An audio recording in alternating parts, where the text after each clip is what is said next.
I don't think there's anything that can excite the young more than being acknowledged and relied upon. Oh, fuck. I can lose points on this. Fuck off. Please, stop.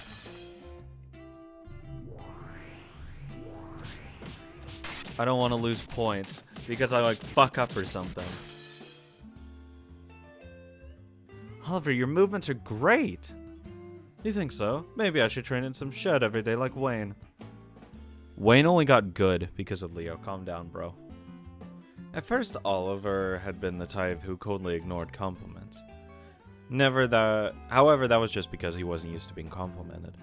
By now, he was completely used to smiling embarrassingly whenever Zell commended him. In her mental record book, Zell had secretly labeled her as a kid who improved when praised. Still, that nihilist attitude is still pretty embarrassing. Shut up, that's my sense of aesthetics. After yelling in embarrassment, he started shadowboxing. His fighting skill had already been proven effective against large bodyguards. However, it's rarely possible for a large finishing blow to get a clean hit in a real battle. For that to work, you need an opening. God damn it. Oh my god. I'm never gonna get fucking overkills because there's like not enough fucking time to really go for it. Fuck. I'm too fucking good. I've capped myself. And Charles, your movements keep getting more polished. To me, knocking your opponent out isn't the only goal in hand-to-hand fighting. You can also get your opponent off balance to generate an opening, or use such an opening to escape or steal their weapon. No matter how much someone like me trains, I could never be like Oliver or Wayne. I can do stuff no one else can copy. For a long time, the short Charles had been depressed because he thought the offensive power was all that mattered. Nah, don't worry about that. However, once he learned his genius level pickpocketing skill and nimbleness could be a weapon, he created a style of fighting that no one could emulate. Well, except, you know, someone equally as fast. For example, if you grab their jacket from behind and pull it halfway down, it's like having their hands cupped behind them. And ties are basically the same as attaching a collar to your own neck. If you go like this, grabbing their tie as you circle around behind them, then pulled really hard from behind at a steep angle. If you did it at full speed in a real battle, his throat would be crushed and he'd choke in an instant. You could use that opening and run away or even hold him down. Yeah, you could, if you could spin them around with a circular motion and mess up their center of balance. Then someone as short as little Charles could hold down a huge guy. The other day, when the three of them had taken the guard out together, Charles had been given the job of creating an opening. It worked so beautifully that he'd understand and awoken to his personal style. Small and weak men can never become a strong fighter, because he thought that the shock of this revelation was enough to change his life. Know yourself and take advantage of your strengths. Our goal is being a number one like Wayne, but we aren't him. Once we've honed our unique traits, we'll be able to become number ones alongside Wayne. I'm sure my slingshot will come in handy too. Your perfect accuracy is a weapon enough. There's no sound of gunfire and no one dies. If you can use those traits, it should be possible to accomplish all sorts of things. I mean, theoretically speaking, she could have, like, hit the dude in the eye, hit him in the throat. Being able to force an opening in someone a long ways away, like at the backdoor agency, is huge.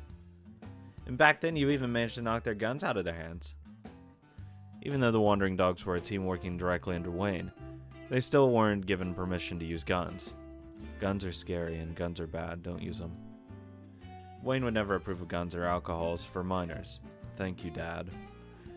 Though it's hard to imagine that he followed that rule when he was a minor. It's the only projectile weapon the Wandering Dogs have. The distance Nina can cover becomes the distance we can cover. Yep, and if we measure our reach by what we had back then we have the ability to instantly incapacitate enemies within a radius of 10 meters. More than that, with Nina's skill alone, our strength doubles or even triples. Dang, I'm awesome. Glad I stuck with shotting, rain or shine.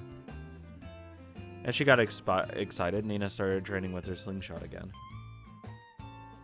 Her target was outside the window. A signboard sticking out of a building all the way across the street. Jesus, please don't break a window. Good kids should never imitate this. It was a very long-range shot. Even with a gun, it wouldn't be all easy to hit it at this range. Wouldn't be at all easy. However, Nina pulled back hard on the string and focused on the target with eyes of a hawk. Fuck. Oof. I still like her little poses though. They look very interesting. I hit that. Fuck off. I might as well go for 4 there. Twang. It was the sound of the bell piercing the air. A moment later, a faint metallic sound rang out, and they saw the sign swinging. There you have it. Wow, nice. Nice. Wait, they give me 100% anyways. Whatever. My rank still went down though because I fucking missed. Feels bad.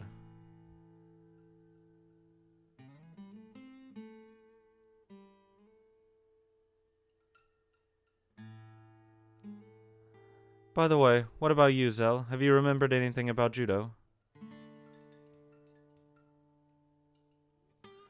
The other day, a man attacked Zell from behind, and she took him out with a magnificent throw.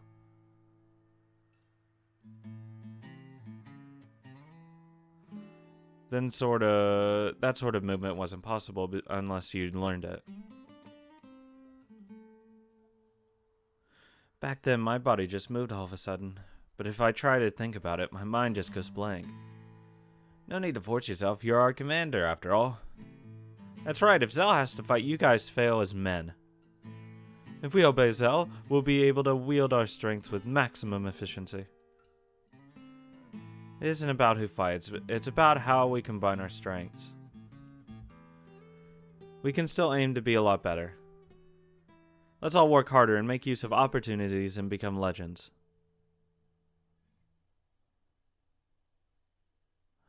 Yeah.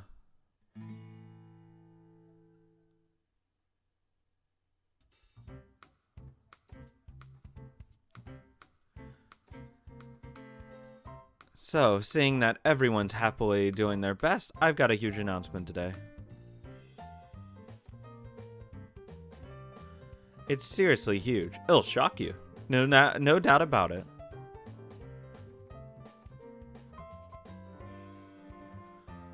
Let's back up to Club Primavera on the previous day.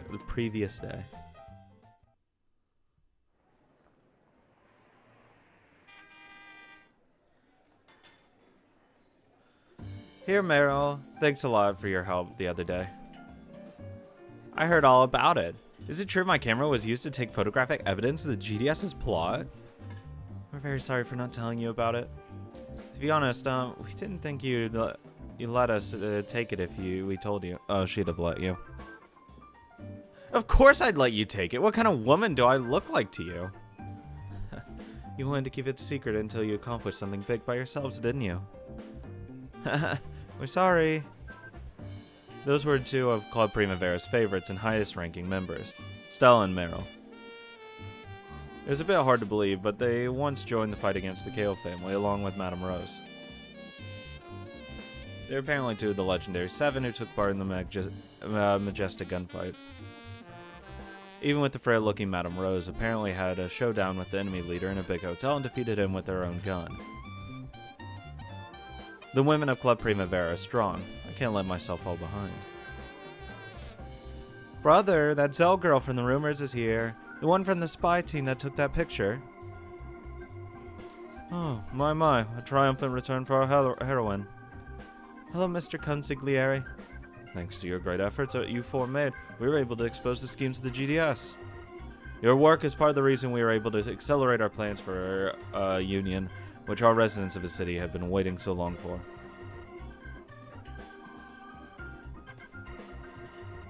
Your brave actions have saved so many of us. Allow me to thank you again. It's nothing of the sort, Mr. Consigliere. We only did what any member of Primavera would do. Oh yes, I heard it from Wayne. Seems you've joined his crew. Huh? Really? Wayne's planning to make a girl with such pretty skin fight?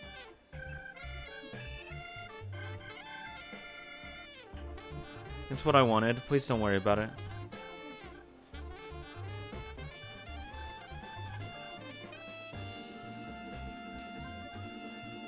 I've got no desire to be treated like a princess just because I'm a woman.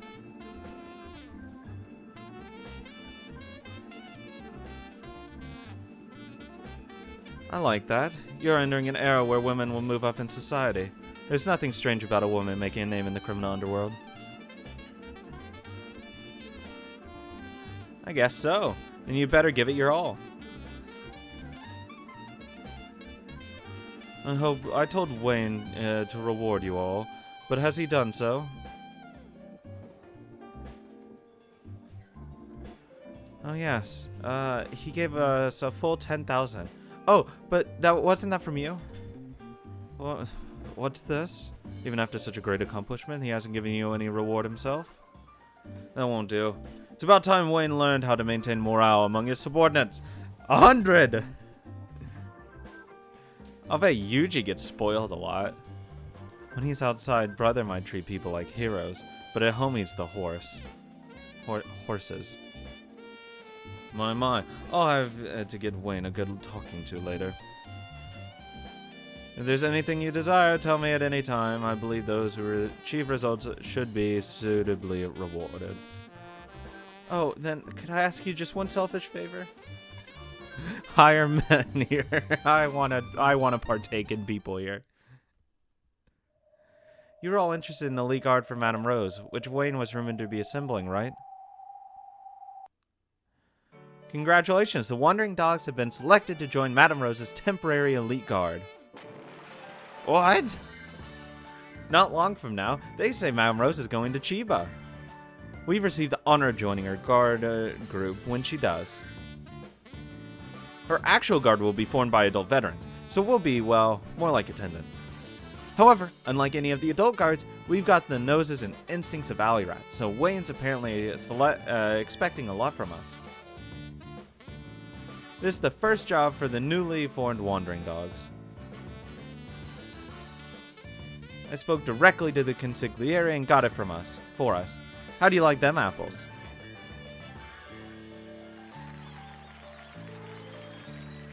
Apples? I don't like apples! Awesome! We got ourselves a huge job, even if it's just for the day. Amazing, Zell. Where'd you manage to get us that?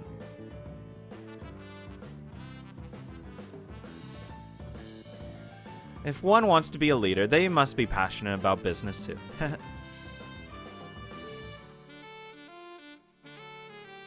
No plan you've brought us here has ever been a waste. It's a chance for us to show Wayne what we've got directly. Well, it doesn't mean a chance to show off. It'll just drop into our laps. It doesn't mean a chance.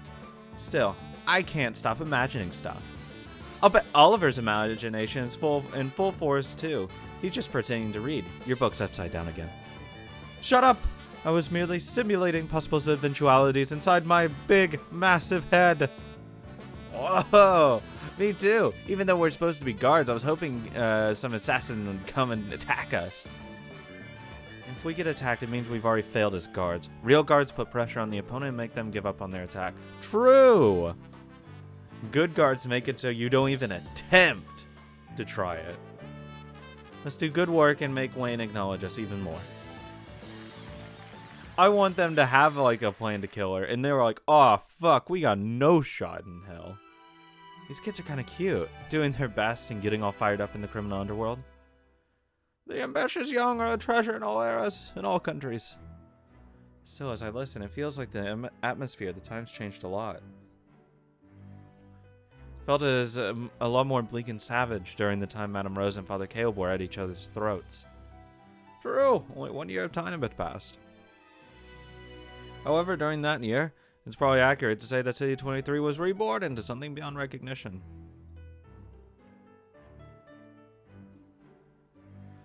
I think those were the fruits of Madame Rose's efforts. First, by uniting the criminal underworld, she suppressed the feuds within City 23. Next, she gathered up special offers windows, and by removing swindling middlemen was able to improve wages for laborers. And then by forming a labor union for her countrymen, she constructed a system by which her countrymen could take advantage of those wage rises.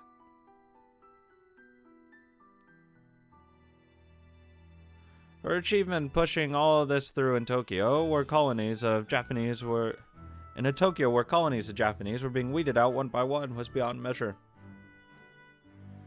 It probably won't surprise you to hear that many Japanese neighborhoods were created in City 23, even though they were rare in Tokyo.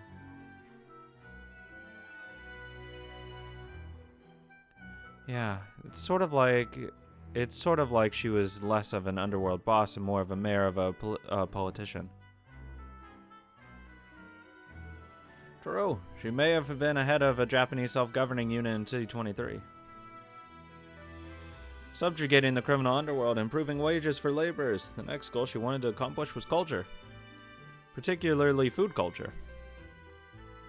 We do keep hearing about how no one can get soy sauce.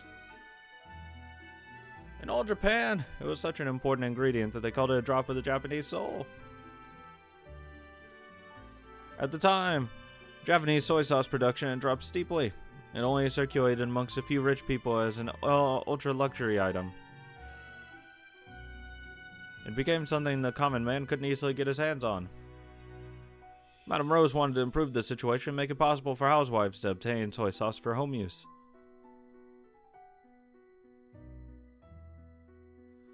To do that, she needed to focus on soy sauce distribution and above all, production.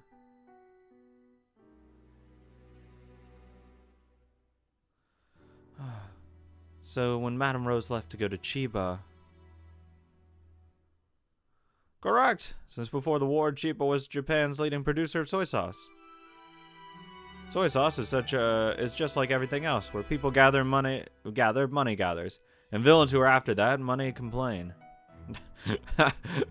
They just complain. They don't do anything else. Fuck. So those involved in the Chiba soy sauce industry were forced to huddle beneath a person who would protect them. In other words, she'd have to talk to the family boss in power in Chiba. Nice.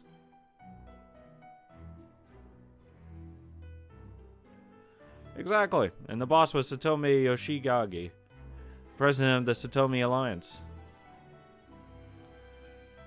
He was a crafty boss, and of that organization which had existed since before the war. Unlike Madame Rose, he was a full-fledged resident of the criminal underworld. However, without his consent, they wouldn't be able to open up new lines of soy sauce distribution.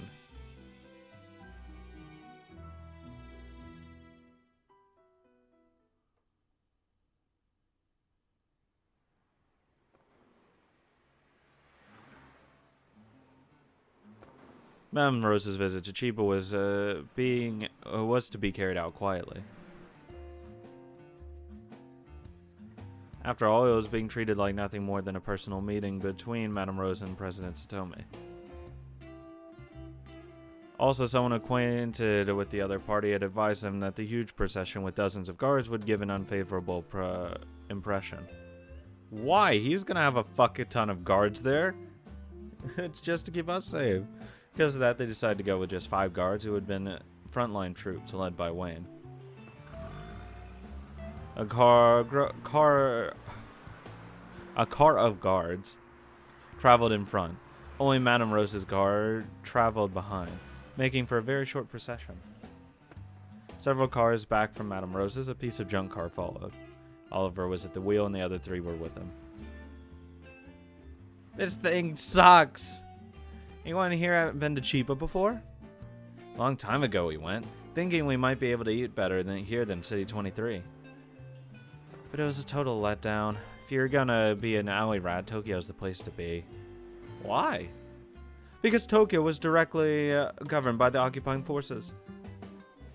The countryside areas governed by the puppet Japanese government were very impoverished right after the war, it was said. There are rumors that the occupying forces intentionally divided up restoration budgets in a very uneven manner. By doing so, they would create the impression that they were more efficient in governing than the Japanese government. Obviously. In addition, money and food had been thrown around left and right in the Tokyo independent cities, where the American and Chinese were competing with each other. Right after the disaster, all the Japanese people said Tokyo would be taken over by the Americans and the Chinese, so they ran away to the countryside. But then people heard they were being handing out bundles of dough, and a lot of them rushed back to Tokyo. Well, I guess we sort of fit into that group. However, the number of American and Chinese immigrants jumped quickly. With the frantic post-war reconstruction, a scenery started looking like a foreign city, and it became a city where Japanese wasn't understood. When that happened, Japanese people started leaving again. Oh no, I'd stay there. American women, if they come... Aha, give me some of that. And the people who still remained after that are the guys living in the City 23 now. Even if it's full of English and Chinese, it really is easier to live in a big city. Just counting the number of trash bins, leftover meals, swipeable bags, and sitting ducks, Tokyo's on a whole different level. If a city is poor, then the poverty of people living in alleys is even greater. In the end, no matter how foreign the environment is, it's easiest for people to live in cities. Yeah, it's harder to live, really well off because of higher prices, but there's more availability. If you're poor out in bumfuck nowhere, you're fucked. At some point, the scenery outside the window had changed into a completely different world, totally unlike City 23.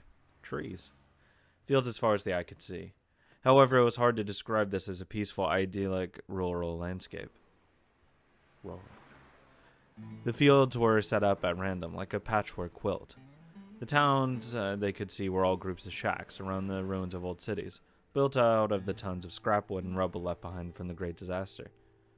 Us putting money in here, as well, that's kind of like the whole investing in other communities to get us stuff, would be really good. We give them a bunch of money, that 50 million or something, 100 million, whatever, there's a good amount we have, without us going broke. They can build everything up, start sending us shit, and we can have money coming in and out. They can sell it elsewhere, they get money, we get a portion of it in kickbacks. There's no comparison between this and the American-style skyscrapers that pierce the heavens of City 23. Even though they'd left the borders of City 23 less than an hour ago, it was a scenery of unbelievable devastation and looked like something out of a previous era. The occupying forces may have turned Tokyo into a different country with their crazy reconstruction. But without that, Tokyo would probably still be like this. This is the real post-war Japan. Apparently, people who talk about Japanese pride would still rather have it like this. Lots of people in the countryside tell you that just looking at neon signs in English and Chinese gets on their nerves. So do you choose your Japanese pride and go to the poor countryside? Or are you more like, yay, food? It's probably something like that. Yay, food. I don't want to die. I don't want to die in some fucking shithole. Just because, English. So I guess that means that after all, even though they're both Japanese, people living in Tokyo and people living in the countryside have very different views. People in the countryside call us traitors who've sold our souls. They'll even say we're licking the American soldiers' shoes so they'll give us treats. So say the people who are capable of eating without selling their souls. I see. So people's views can change that much even with just a cross of a single river between City 23 and Ichikawa. So it'll be a conference between a Chiba boss like that and people like us, who are completely used to going by Western names. Yep. City views versus country views are always different. Sometimes radically different. The Satomi Alliance had a history of controlling Chiba since before the war. President Satomi Yoshigagi, who stood at the head of this organization and maintained it even though through this chaotic time, and still protected its foundation in that region. He was an elderly, mellow man, born in the Meiji era. He had a hobby of collecting Japanese swords, liked Japanese clothing, and despised Western clothing. Oh, what a fucking weeb. While he loved honor and compassion, it was said that he hated decadent foreign culture so much that he'd break out in hives. So Madame Rose, a person who was younger than his granddaughter, who used a Western-style name instead of a real name, would be meeting with a person like that. I see these talks could be quite troublesome. Also, she wears Western clothes. All of these are Western-style clothes. In City 23, is City 23 desirable to the Satomi Alliance? If you can put up with the English and Chinese billboards, it's overflowing with goods and money. Madame Rose probably plans to use that as an incentive to get him to put a soy sauce into circulation. By now, it was hard for powers in the countryside to extend their influence into the new, practically foreign Tokyo. In particular, a nationalist group like the Satomi Alliance was an organization Tokyo wanted to deal with. But even so, the wealth of cheap imported American and Chinese goods was desirable. Also, it was likely President Satomi would have few objections to a plan to restore Japanese culture by bringing soy sauce to Tokyo. Well, it depends how much his pride gets in the way. On a business level, there's room for things to go smoothly. The problem is whether an old man who hates foreigners will accept people like us, when he thinks we're getting rich by sucking up to American troops. I can't wait to hear fucking... If they describe this guy as nationalist, when Richard's kind of a little bit nationalistic, and they don't really say he's nationalist, I could only imagine how bad this is going to go. Quietly, the line of cars raced through the patchwork of rural landscape. Since this highway was also an artery between Tokyo and Chiba, there were several cargo trucks going down it too. Behind several of those trucks, there were also a few suspicious cars following Rose's group.